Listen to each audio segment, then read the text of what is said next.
Antes de comenzar, primero les optaré por una pequeña introducción. La economía mundial actual demuestra que ningún país está completamente aislado de los desafíos financieros, políticos y sociales que surgen con el paso del tiempo. Tanto las naciones desarrolladas como las que están en el proceso de crecimiento enfrentan presiones que ponen a prueba la estabilidad de sus sistemas económicos y la capacidad de sus gobiernos para responder a las necesidades de la población.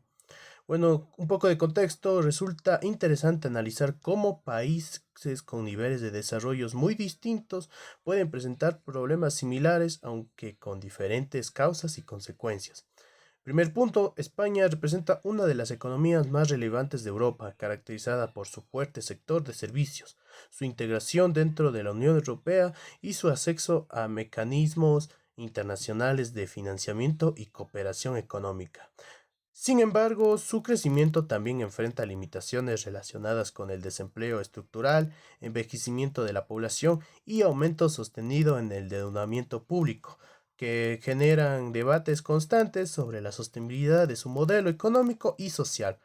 Por otro lado, Ecuador constituye un ejemplo de economía latinoamérica que depende en grande medida de sus recursos naturales y de estabilidad dentro de los mercados internacionales.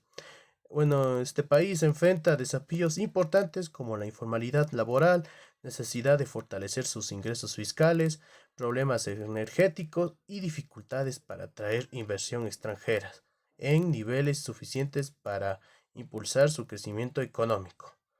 Comparar la situación de estos dos países permite comprender cómo las decisiones políticas, la estructura productiva y las condiciones sociales influyen directamente en el desempeño económico. Además, este análisis permite reflexionar sobre la importancia de las reformas estructurales, planificación estatal y cooperación internacionales como herramientas fundamentales para enfrentar las crisis económicas y garantizar el desarrollo sostenible. Dentro de los puntos nombraremos cómo afectan económicamente y políticamente a los países de España y Ecuador, con el propósito de entender sus diferencias, similitudes, posibles escenarios futuros dentro del contexto económico global.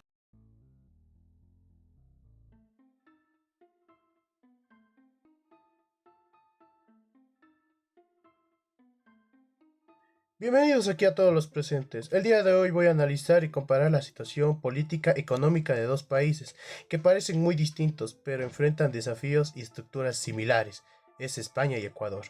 Actualmente España posee una economía que rondea los 1.72 billones de dólares, posicionándose entre las 15 economías más grandes del mundo. Ecuador, en cambio, tiene un Producto Interno Bruto cercano a los 125.000 millones de dólares, lo que significa que la economía española es aproximadamente 14 veces mayor al de la nuestra. Si observamos el ingreso por habitante, la diferencia también es considerable. En España el PIB per cápita supera los 35.000 dólares anuales, mientras que en Ecuador apenas alcanza los 6.000 dólares, es decir, el ingreso promedio español es casi 5 veces superior. A pesar de esta diferencia, ambos países enfrentan preocupaciones sociales muy similares: empleo inestable, aumento del costo de vida y presión sobre las finanzas públicas. Como primer punto tenemos el crecimiento económico reciente. Aquí España registró en el año 2014 un crecimiento real cercano al 3%, superando al promedio de la Unión Europea, que se ubicó alrededor del 1%. Este crecimiento fue impulsado principalmente por el turismo, que representa aproximadamente el 12% del PIB español. El consumo interno y los fondos europeos se recuperaron económicamente, movilizando las inversiones superiores a 140.000 millones de euros. Ecuador, por el contrario, registró una contracción económica cercana al menos 2% en 2024, debido principalmente a los apagones eléctricos, el aumento de la inseguridad y la caída de la inversión privada, en la cual se redujo a niveles cercanos al 1.7% del PIB, muy por debajo del promedio latinoamericano. Factores centrales. Estos explican la situación económica de ambos países en el manejo fiscal.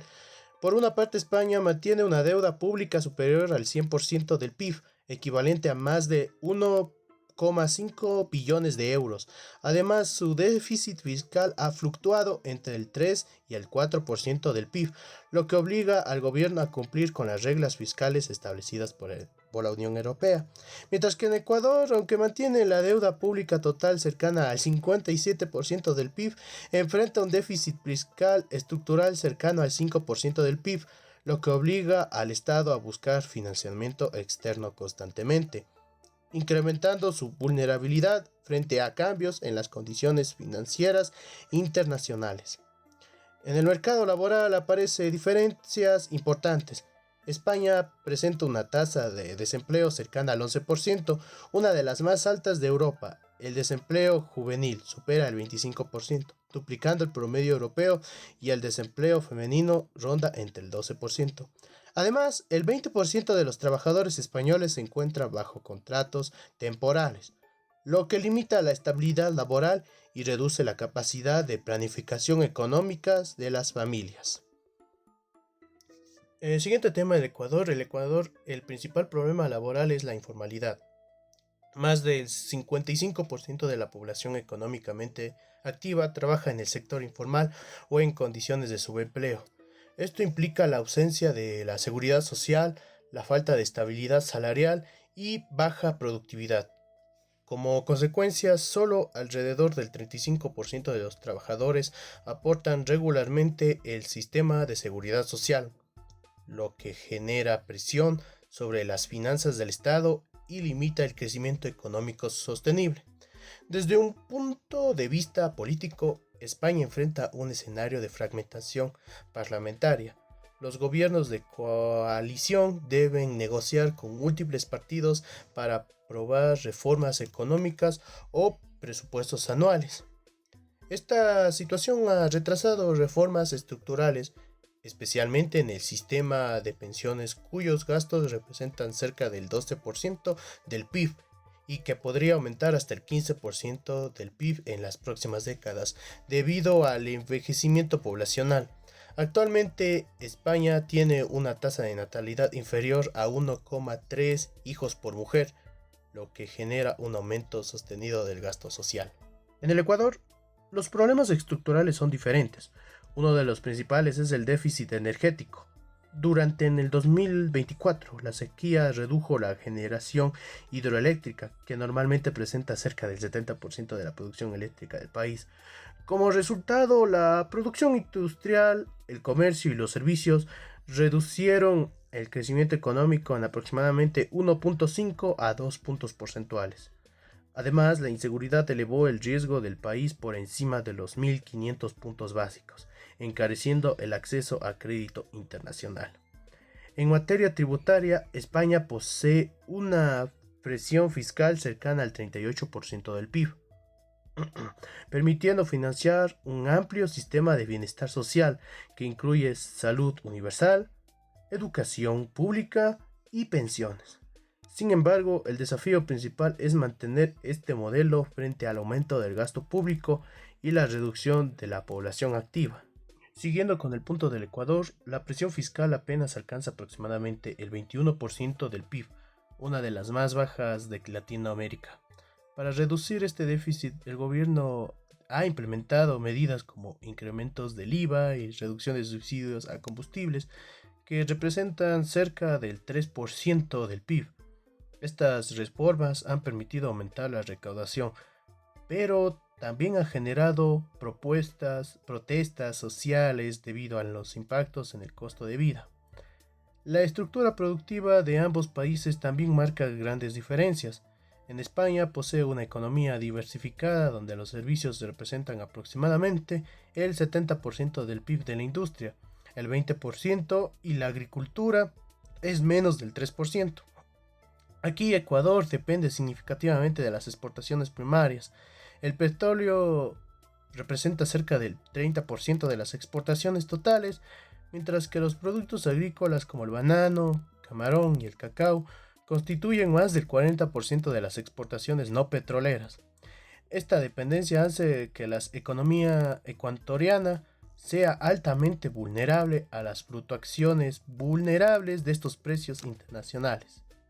Bueno, a pesar de estas diferencias, ambos países mantienen una relación económica relevante. España es uno de los principales inversionistas europeos en Ecuador, con presencias en sectores como banca, telecomunicaciones, energía e infraestructura. Por otro lado, las remesas enviadas por migrantes ecuatorianas desde España representan cerca del 3% del PIB ecuatoriano, convirtiéndose en un ingreso fundamental para miles de hogares. En cuanto a riesgos futuros, España podría enfrentar una desaceleración económica si el crecimiento europeo cae por debajo del 1% o si aumentan los precios energéticos, que influyen directamente en la inflación. Además, reducir el desempleo estructurado por debajo del 8% sigue siendo un desafío importante para la economía española. Siguiendo con Ecuador, enfrenta riesgos distintos. Si el déficit fiscal se mantiene por encima del 5% del PIB, el país deberá seguir endeudándose. Si el déficit energético continúa, nuevos apagones podrían reducir el crecimiento económico hasta en 2 puntos porcentuales. Asimismo, la inversión extranjera directa se mantiene alrededor del 1,5% del PIB, mientras que el promedio regional supera el 3%, lo que limita la expansión productiva. En España, las reformas propuestas buscan reducir la temporalidad laboral, mejorar la productividad mediante educación e innovación y garantizar la sostenibilidad del sistema de pensiones. Estas medidas buscan mantener un crecimiento potencial superior al 2% anual y reducir el desempleo estructural. En el Ecuador, las propuestas incluyen ampliar la base tributaria, modernizar el sistema eléctrico y reformar la legislación laboral para incentivar la formalización del empleo. Si estas reformas se aplican correctamente, podrían aumentar la inversión total entre 1 y 2 puntos del PIB, fortaleciendo el crecimiento económico. Mirando hacia el futuro, España podría mantener un crecimiento entre el 2 y 2,5% anual, reducir gradualmente su deuda pública y disminuir el desempleo hacia niveles cercanos al 8%.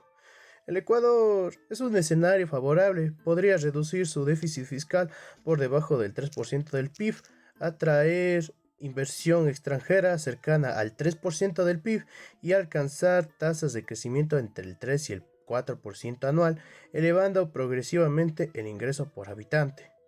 Sin embargo, si no se aplican estas reformas estructurales, el país podría mantenerse en un crecimiento inferior al 2%, lo que implicaría estancamiento económico y mayor inmigración. Ya para finalizar, el análisis de estas realidades económica y política dentro de estos dos países demuestra que aunque estos países presentan niveles de desarrollo, son muy diferentes, en la cual su compartimiento son de desafíos estructurales que afectan la estabilidad económica y el bienestar social dentro de la población. España enfrenta el reto de mantener el crecimiento económico, controlando el alto nivel de deuda pública, reduciendo el empleo estructural y adaptando el sistema de protección social al envejecimiento de su población. Y en el Ecuador, por su parte, necesita fortalecer su estabilidad fiscal, diversificar su economía, mejorar su sistema energético y generar condiciones de seguridad que permiten atraer inversión y formalizar empleo. Para mejorar esta situación, España podría continuar impulsando políticas que fomenten la innovación tecnológica, desarrollo de energías renovables y la modernización del mercado laboral, promoviendo el empleo más estable y productivo. Además, también resulta fundamental fortalecer la educación y formación profesional para aumentar la competitividad y facilitar la intersección laboral de los jóvenes. En el Ecuador, una de las principales mejoras puede centrarse en la ampliación de la base tributaria mediante el combate a la evasión fiscal y normalización del empleo. Asimismo, es indispensable invertir en infraestructura energética para evitar crisis eléctricas que afecten directamente a la producción nacional. De igual manera, hay que fortalecer la seguridad y la estabilidad institucional. Permitiría atraer mayor inversión extranjera y generar más oportunidad. Ya como conclusión, bueno, ambos países tienen capacidades de mejorar dentro del desempeño económico, pero se implementan estas reformas estructurales sostenibles, en la cual fortalece sus intenciones y promueven políticas que impulsen el crecimiento inclusivo y el desarrollo social a largo plazo. Muchas gracias.